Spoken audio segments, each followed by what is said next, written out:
This is Angel Talk Podcast with Brenda Hardwick. Angel Talk Podcast has been on the air every month, almost without fail, for 4 years. 4 years.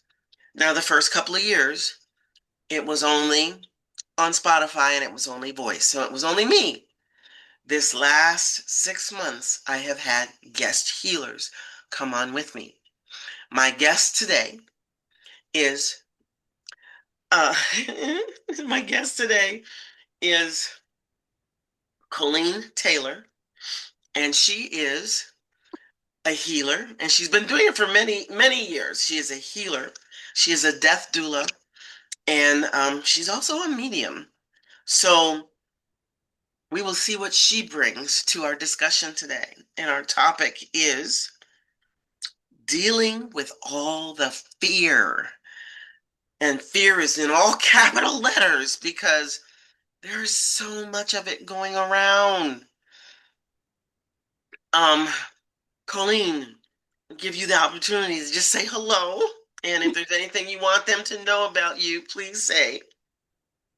I'm giggling at you because you got tripped up on my name. We've known each other for like 8, 9 Yeah, years now. you don't have to say that. You don't have to. It's been a long time. It's been a long time. Yeah, so thank you for inviting me, Brenda. I love doing podcasts with you. Yes, I'm an end of life doula. It's a new thing for me in the last couple years. I kind of got catapulted into that from life experience, and it's heart purpose for me. It's very heart driven. Death and dying are one of the biggest fears in our society, in our Western culture, especially. And I'm dealing with trying to overcome that in this I don't want to call it industry, but in this energy of people of death and dying, and all the fears come up. And I hear them. I do a death cafe every month in person in Wheat Ridge, Colorado, and we hear a lot about fears. So it's a prominent subject for me.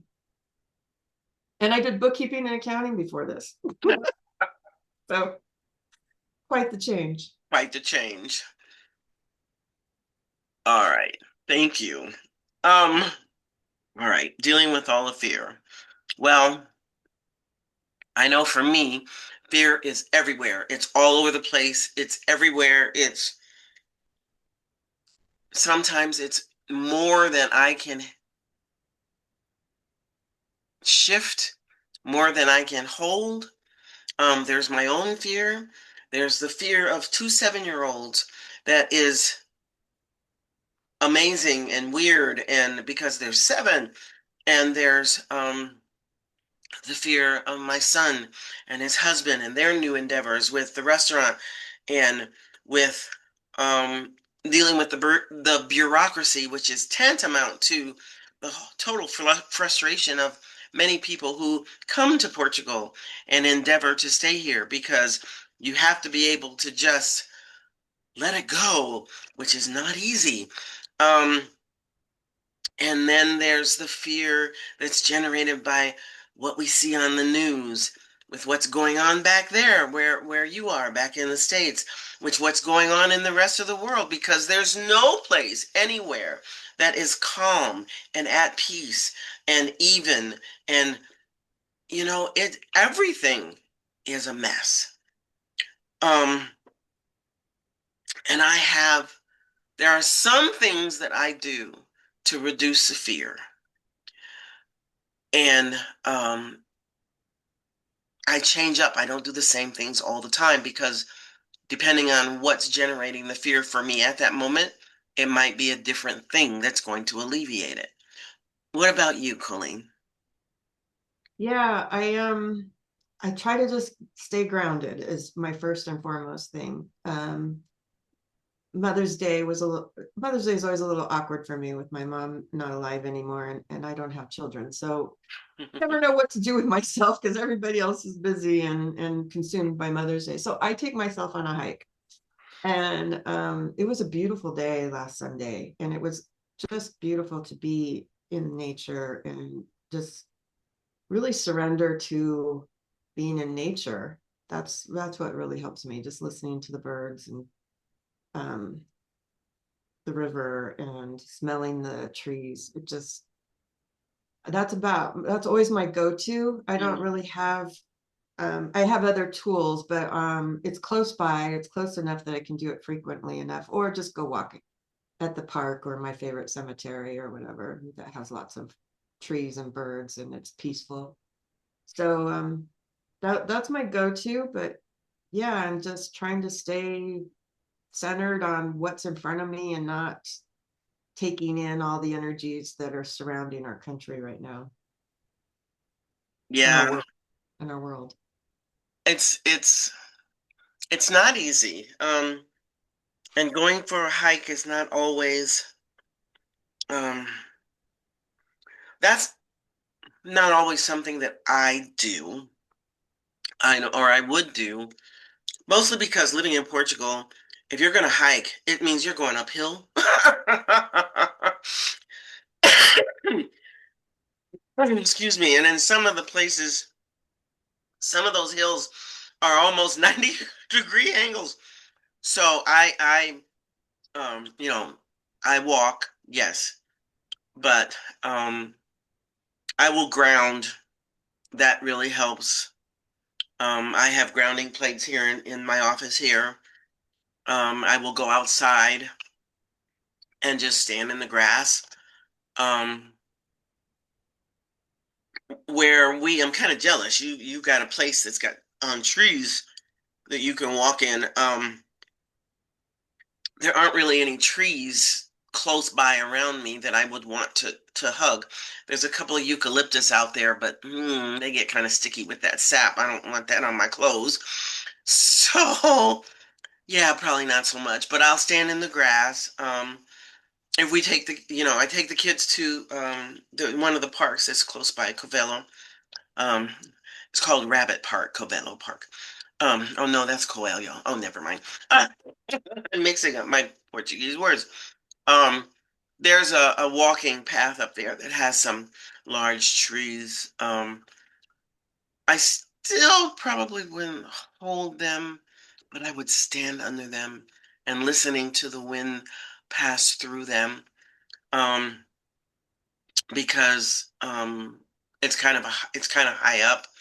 It's not on the level of the ocean. And we're at sea level, so there's no mountain here um in the Porto area, but it's a place where you can go and hear the wind blow through the trees. Um, but it's a walk to get there. So I look for things that are close to home and right around. Um, there is water. The ocean I is, was just gonna say you have the ocean in your background, so I yeah, know it's the close. ocean is close. Um, and you can stick your feet in, and I've stuck my feet in the ocean here many different times of year. It's always cold. I've not been swimming in it. The girls have, but they're 7. Um, you can walk along the beach in many places. That is nice. But one of the things for me here that I didn't know how amazing it would be for me coming from Colorado, where we had the mountains and the trees and the wind, is hearing the sound of the waves from the ocean. That sound is just so peaceful to me and for me that even with the park full of people and full of children screaming and laughing and running around, and of which 2 of them are usually my granddaughters, I can sit and just tune into the ocean, and it brings me right down. It grounds, and I love that. Yeah, Um, very soothing. yes. And then what about in the middle of the night? If you wake up in the middle of the night, if something wakes you up, um, you know, uh, example, which you are never going to have happen. Um, I used to call it fairy visits. Aurora used to sleepwalk. And she would get up in the middle of the night, and whatever light was on, she would go to that room. And sometimes I'm the last one to turn my light off. And so she would walk in and she's half awake, and she would talk, but you couldn't understand anything she said. Somebody suggested that might be light language. It could have been. I think it was 6 or 7 year old, 5, 6, and 7 year old that just needed to go to the bathroom. So that's what we do, is take her to the bathroom and then she'd go back to bed. But trying to get back to sleep after that, because typically I was just asleep with the light off. How do you come back down? That's a difficulty for me. Is there anything that you do or that you have practice that you have that helps with that? Yeah, that's not necessarily in the middle of the night, but maybe early morning, like 5, 6 o'clock in the morning, and I still like have 2 or 3 hours I need to sleep, but my brain clicks on Mm-hmm. and thinking of all the things. So then after a little while, I'm always like, okay, Colleen, we need to go back to sleep. What do we need to do? So talking to myself. So I either will put on, I have Insight Timer app on my phone, and I'll put on a sound bath type Mm. meditation, or a chakra meditation or something like that, and that will get me back into my own energy and let my mind rest. And Okay. Yeah, some of those apps eight are times amazing. out of 10 it works. Okay, 8 times out of 10. Okay. Some of those apps are amazing. Um, I've known someone that used to listen to one that told stories. I could never listen to anything like that because I'm listening to the story. Um, I've heard of some that have music. There are some amazing apps out there that are available. So if you don't know about it, and many of them are free or have a free level, so you don't Mhm. have to spend money to use them. So Yeah, this it's a wonderful thing. yeah. Um, Insight Timer is free, but you can have a paid level so you can get all the bells and whistles, right. literally bells and whistles. Bells and whistles. Replay and all that. But I just get the free level. I've had it for, gosh, probably 10 or 15 years. Well, I remember when they first started, they didn't have much on there. They have so many different kinds of meditations and things to listen to. There's a plethora of stuff. Oh, that's And awesome. lots of sleep meditations, yoga nidra sleep meditations and things like that. Okay. So That's they have a awesome lot. to know. I'll have to check that one out because it's one that I didn't know of. Mm-hmm. If you Google meditation, um, sleep meditations, it'll take off and you'll get many. Mm-hmm. Um, one of the other things that I do, especially if I've been listening to the news and I'm upset about what I hear, because it always does that to me.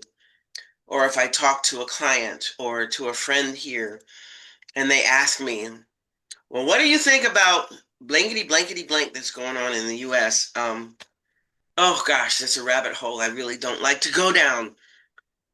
Because like almost anyone I know from the US or in the US, you have an opinion. You have information that you know because of your um, connections that I don't. And um, I can be very calm when I first start that conversation, but by the time I'm done, I'm way up here and just tight and unhappy, and fear in capital letters is all over me because I love the people that I know and that I don't know that are in the United States and dealing with this and dealing with what's going on. When all that fear is triggered, and I know that fear does nothing but put stop on you and put you in a box, and if you let it, it will keep you from moving, not just forward, but anywhere and at all. How do you handle that, Colleen? Oh, I've been up against that in so many different ways in my life here this last year or two. Um, as far as what's going on in our world and our country, I try to just listen to podcasts from people who channel angels and other guides, Lee Harris and Kelly Kalodny, people like that. And really try to take the higher perspective of what's happening, and an understanding of knowing that we're in it, we're in the thick of it. Our earth is changing, humans are changing, and I'm going to eat my popcorn. I'm here for the show, I guess, because I don't know what else to do. I can't do anything about it. And just know that on the other side, from what I've been hearing and how I feel about it, I know there's going to be something better. I don't know how long it's going to take, when it's going to happen, but I know we're going to evolve. I know we're going to get into a higher consciousness. I heard from Lee Harris podcast last night that we were almost at the 30% tipping point where people are awake enough to where the momentum will change to where more and more and more people will get into higher consciousness. So it's happening. So it's hard to see that good part and remember that perspective when you're hearing all the bad stuff. So I try to get a little bit of a balance. I want to know what's going on in the world a little bit. I want to be a little bit of aware, but I don't want to absorb everything. So I do a little of everything, and I take in minimal amount of news, and then I listen to a podcast about something else. Yes. So it's a balance walk. And then in my life, fear of, doing all the things that I do as an end of life doula, and having to put myself out there and roll forward in this new way of being. It's not knowing how to do that or what that's going to look like. That's been fear, and I've been tripping up on myself a bit too. So I just keep plugging away at it and say, okay, well, tomorrow's another day. Absolutely. Tomorrow's another day. If you wake up the next day, you've got a chance to do something different, anything different, or things the same. One of the other things I do is talk to my guides. Mm-hmm. I will engage the angels in conversation through what I do. You know, meeting some amazing people who are doing some amazing things that are things that I don't do, like what you do, Colleen, being an end of life doula, and um, meeting. I've met a woman who is, almost my age, and her guides and angels have engaged her in. I don't even understand what's going on, but she is ecstatic in my teaching, and she is learning from me, and I'm just being me, and that's kind of scary that she's learning from me. I'll guess she's getting what she needs, but they have got her doing things that, first of all, I'm glad it's not me, and second of all, it's amazing listening to her and what her guides and angels are asking her to plan and put together. And I know that she's one person that's doing things differently than other people I know, but I know there are others like that doing things differently than I know or that you know. Or so, when Cryon says we're near that 30%, I think we're really, really close, really close. I don't know what that means. It's like with me and going through the illness last year, and in people asking, well, where were your angels? Well, they were there. It's why I made it through. But the other thing I know is they told me it was necessary because going through that changed me, and I know it did. I learned from it. I learned something about me, and I know I did. And they had to prepare me for what was coming next. And of course, I asked, well, what's coming next? And they said, oh, you'll see. I hate it when they say that. But they're right. They're not going to tell us everything that we're going to face because it would freak us out and we might run away. And they don't want to do that because the end all and be all is that we are still human and we might do that. So but meeting people like her and hearing what Colleen is doing and the other guests that I've had on this year, there's some amazing, positive work, energetic work going on all around us and everywhere in the world. So to think that only the negative has hold is an untruth, a not positive thing. Yeah, and speaking of guides and angels, and every time I'll go a few days without tapping in, and I know I need to, and they're like I can feel the push, and I'm like, okay, in the shower, I need to really, because it's always in the shower. You I know, really I need to tap in and get some guidance. And I always, especially when I'm feeling a little flustered, they always are saying I'm always guided to connect with higher self and wrap myself in the angel wings and cry when I need to cry, if that needs to happen. Feel their energy, and then and I ask, what's my next step, and how can I get clarity, all the things, and they're pretty much, the guidance is always stay on your path, stay focused on you, keep your vibration up, do whatever you need to do today to bring some joy into your life, a little piece of joy somewhere along the line to keep the vibration up. And then, the other thing about fear is our subconscious, I call them subpersonalities, will bring in things to avert you and keep you from doing the thing, right? So I get lots of distractions. So I've noticed how that's come up as well. And I'm like, okay, I need to just let go of some of this stuff and really get more focused on what I need to do. So it's a struggle. Every day is it's intense every day here. yeah, it's Trying to stay focused. and keeping the balance, keeping the balance. Mm-hmm. Oh, Colleen. Well, our 20 minutes is gone. Oh my gosh. Seriously? Yes.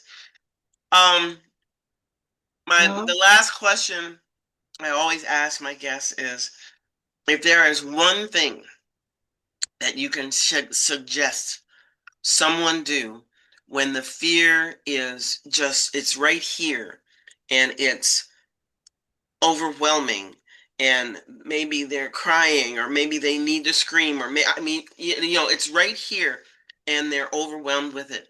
If there's one thing you would suggest, what would that be?